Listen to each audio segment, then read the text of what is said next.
All right, y'all, welcome back. I'm Andre Thompson, the Privileged Bow Hunter. What I want to show y'all is how to install the brand new Hamskea Epsilon, okay? It mounts nice and pretty and perfectly with the Mathews V3X. But before I get into that, I need y'all to make sure y'all like, comment, share, and subscribe. Let's go. We love y'all.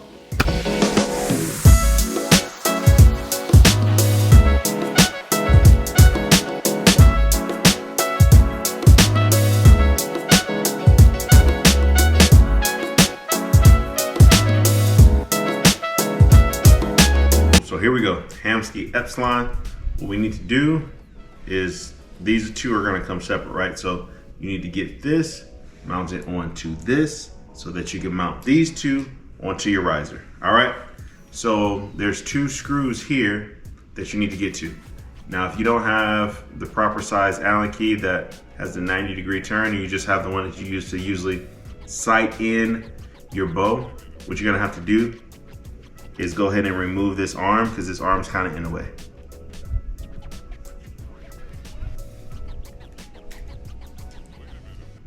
This is always annoying because you're trying to turn it and then it's pivoting while you're trying to take it off.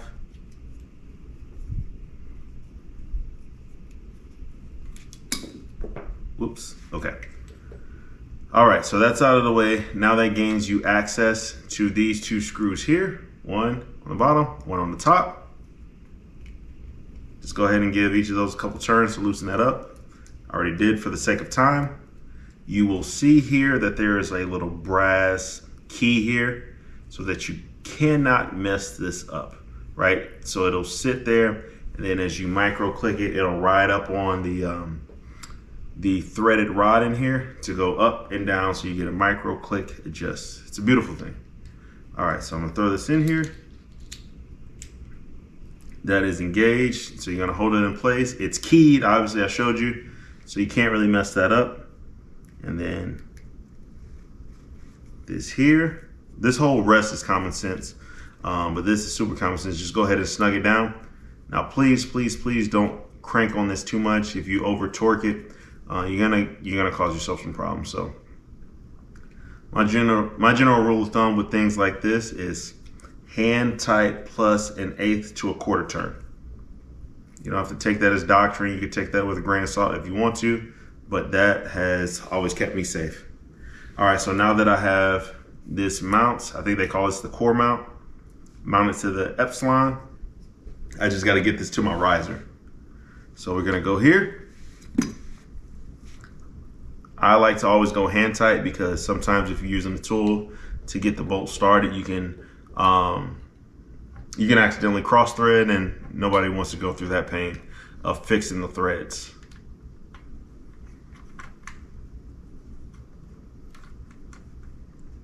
Come on, hands, work. 1, 2, 3, I'm in the thread. Super, super easy. And this is cool, right? Because normally when I set up a rest, like that's not an integrate style rest, I have to, I gotta throw a level on there, gotta throw it in the bow vise, make sure everything's perfectly level. But since this is flush mount to the back of the riser, I don't have to do that at all. All I have to do is secure this to the riser, and we are good money. Crystal looking at me crazy behind the camera because I said good money. All right, so that's snug to the riser. I had already went ahead and secured this down here at the bottom. Everybody knows the Chris B trick, right? Where you loosen up this little bracket here. Can you see this? You can see this here? You can say yes. All right, so you loosen up these two screws on this bracket, run your D-loop material or your rest string material through here, and then I just threw a bunch of half hitches in there. I did like 4 or 5 half hitches. Not a direct science to that, but it seems to work good. I've done it to a bunch of bows since I've seen that Chris B video, and I haven't had anybody come back and complain. And I talk to these guys and work with a lot of these guys, so No issues there. All right, so I gotta take this, I gotta take the rest arm here, and I gotta get this laid down and no tension here. Now Hamskea recommends that you pull tension on this cable until there's a little bit of stretch in this little rubber dampener here, okay? So that's what we're gonna do next. So I'm gonna loosen this little football clamp up here, and I'm gonna pull until I elongate this here, okay? So I like to hold this weld tail down and pull. All right, so now I have the weld tail pretty much down, but now I have to watch here, see if I can get this to stretch a little bit. Hey, there we go. So this is what that little dampener there is, what they use to replace the spring. Can anybody explain why I gotta purse my lips extra tight to turn this tight? I don't understand why I'm doing that. But anyways, all right, we're here, we're good, it's there. That's nice and taut. So this leads me to a point. One thing that I want y'all to take a look at.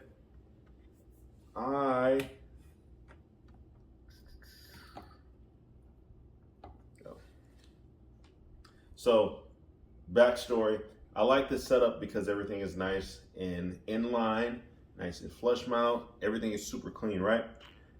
And then, so I have this tight spot quiver that I can attach, and I can go right up against the riser. The only issue is this down here, this rubber dampener. When I come to full draw and this becomes slack, this is going to make contact with this arrow over here. It's going to make contact with it, and then when the bow comes back to rest violently after the, as the shot goes off, that contact there may cause noise, vibration, fletch to come off. Who knows? I don't know. So what I'm going to do is I'm going to switch from here. I'm going to switch from this cable being on a limb, and I'm actually going to put it on the yoke. So that's what I'm going to do next. I've never done it before. I see John Dudley doing it with the PSC, with the little attachment they got up here, and I've seen Hacks and Hunt do it on a Mathews. So I'm going to use this floating yoke, and I'm going to put it through the paces, and then I'll come back and report to y'all later on if it's a success or if it's a no-go and y'all shouldn't do it. Okay? All right.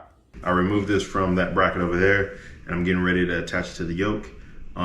Here's what I'm gonna do. You can tell me what you would do down in the comments. I'm just gonna throw, it's like a little fishing knot that my buddies use. It's called a uni knot. So I'm gonna go up. I'm gonna go through this little loop here. So through that hole.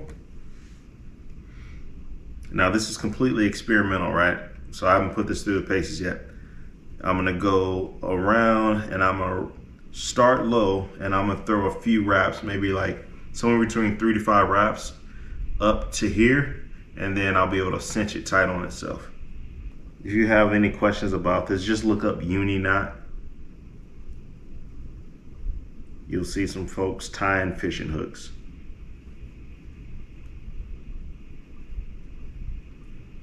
What was that, 3 or 4? I don't know, we'll see. Might as well go one more. Can't really like go wrong. You can't really do too many, so I just throw one more in there since I lost count. Just dress the knot up. Hopefully that stays. I still got a week or so, maybe 2 weeks before I actually be hunting again. Probably going to pig hunt in about 2 weeks. So I got plenty of time to get lots and lots and lots of shots down range with this, but I'm pretty sure that'll work. All right, hey, so don't forget, like I just did, go ahead and throw this arm back on before you mount it to your riser, because it will not, it's almost impossible to mount this to your, to mount this arm to your rest with it on the riser.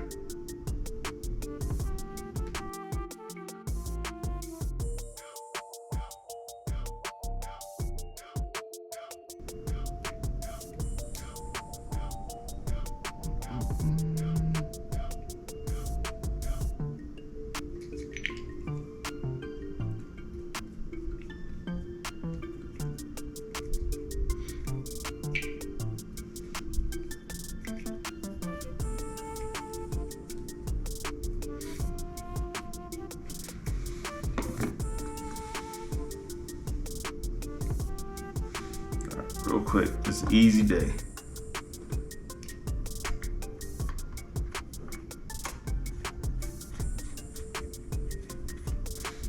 All right, throw that back on there real quick.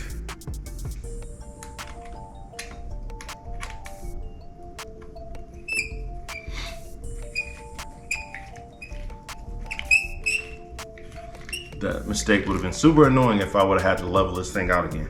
Thankfully, I do not.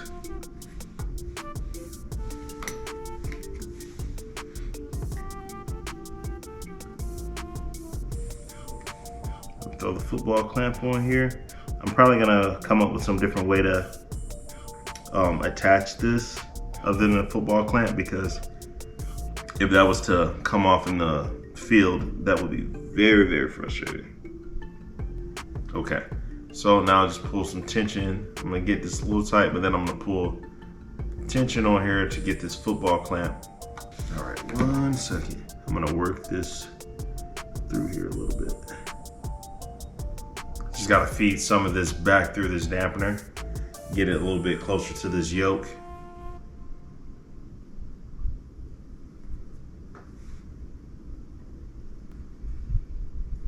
I'm just gonna go ahead and try to get this as far down as I can, closest to this yoke as possible, so that I have plenty of room to be able to pull the slack out up there out of that football clamp.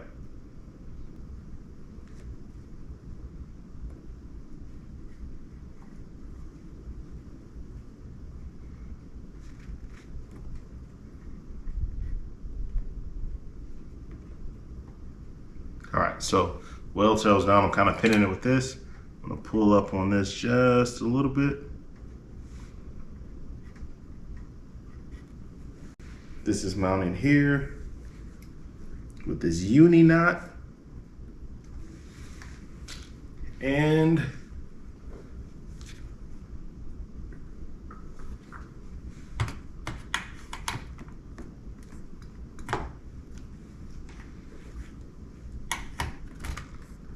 rest attached.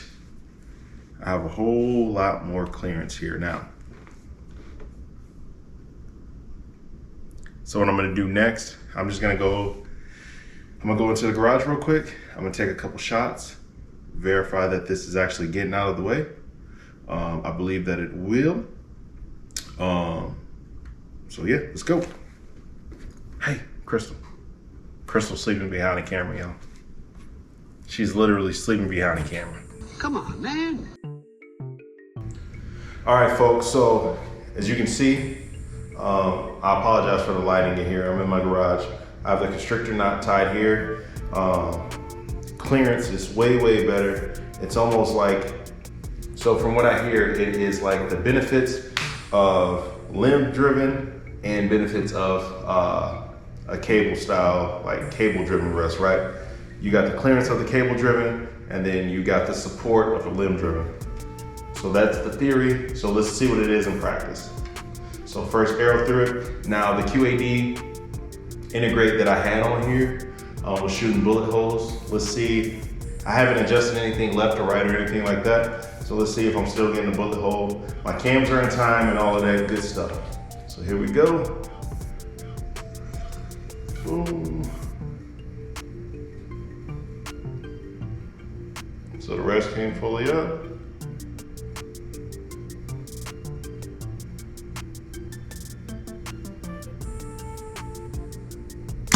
All right, so here is the paper tear.